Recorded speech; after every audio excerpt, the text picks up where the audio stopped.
د سادات او د اهل بیت د فضیلت په باره کې الله رب العزت یو آیت را نازل کړی دی ويطعمون الطعام على حبه مسكينا ويتيما واسيرا انا نخاف من ربنا يوما عبوسا قمطريرا.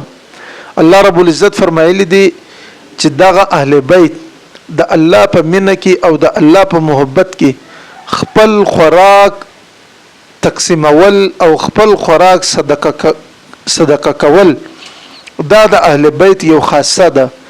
دا خاص صفت الله رب العزت ودی ته ورکړی وو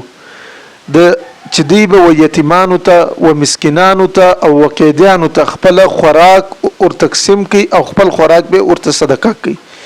او دا په سوجه کوله مخته الله په آیت کې را نازل کړی دی انا نخاف من ربنا يوما عبوسا قمطريرا. دی به وداخل کو ته ویل چې موږ د الله د رضا څخه علاوه بل یو بدلستی سنه غواړو صرف دا غواړو چې الله زموږ سره راضي سي.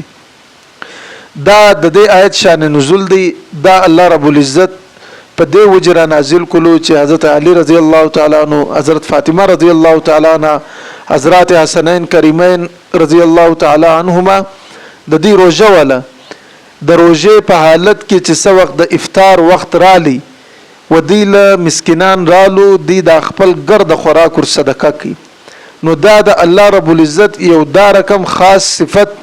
چې هغه سخاوت او سخاوت پر دی وخت او پر دی خلکو باندې کول چې د هغه څخه د بدله اس امید ني. دوی خبرې همیشه یو خبره دا ده یو انسان د ضرورت څخه زیات شان لري چې هغه صدقه کې دی نه چې هغه ثواب نه لري لیکن هغه به هغه فضیلت نه لري چې کم سره یو شی نه لري